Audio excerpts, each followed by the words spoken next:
I think the hardest part was watching myself become someone who begged quietly for love that used to come naturally.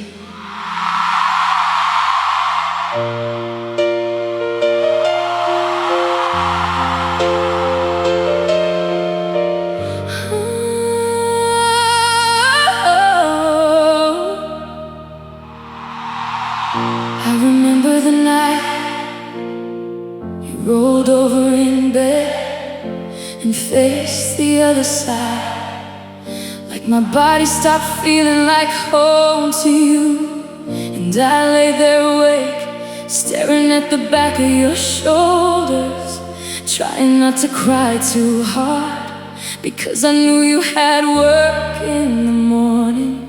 That's how love died for me. Not in screaming matches, not in slam doors, but in little moments where I realized I was hurting beside you, and you were sleeping peacefully through it. I started apologizing for my sadness before I even explained it. Sorry, I know you're tired. Sorry, I don't wanna argue. God, I became so easy to disappoint. I kept telling myself, if I love him better, he'll come back to me. So I gave more and more and more, until there was almost nothing left of me. So I left without a fight, because I was tired of crying in rooms where nobody came to hold me.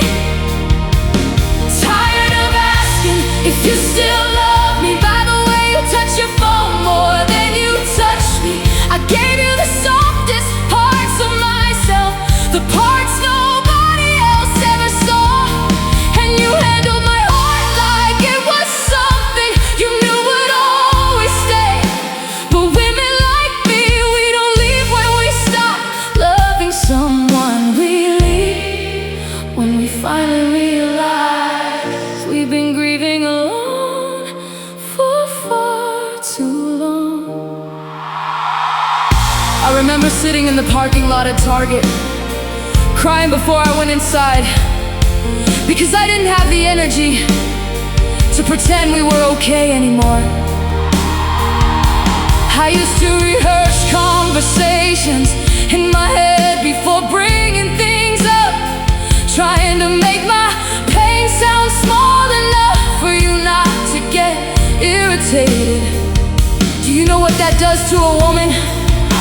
To feel herself becoming quieter, softer, smaller, just to avoid pushing away the person she loves most.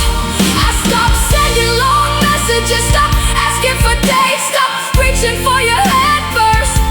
Not because I stopped needing you, but because rejection started feeling familiar. And nothing breaks a woman faster than feeling unwanted by the person she would have done anything for. You probably think I left suddenly, but I left slowly.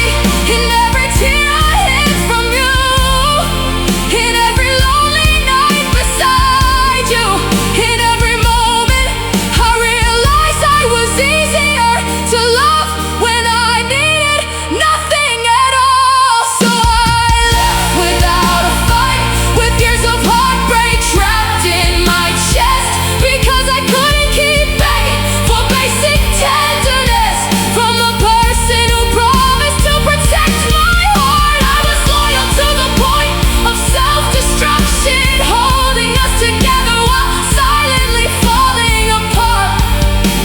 And maybe that's the cruelest kind of heartbreak, when someone doesn't cheat, doesn't scream, doesn't leave, they just slowly stop loving you right in front of you.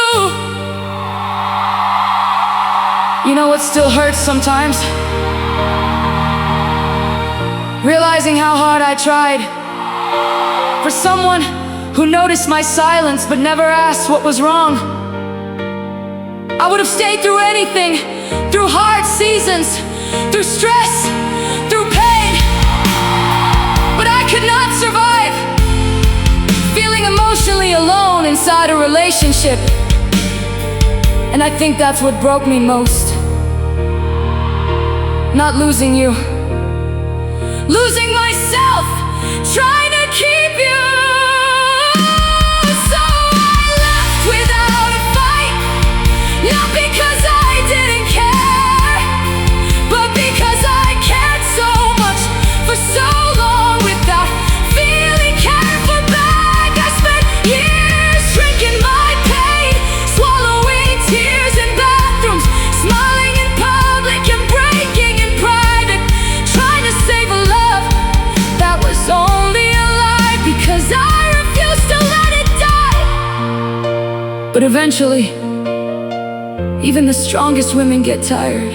Tired of carrying relationships alone. Tired of feeling invisible. Tired of begging softly for the kind of love that should have never been hard to give. And if I'm honest, I still miss you sometimes, but I miss myself more.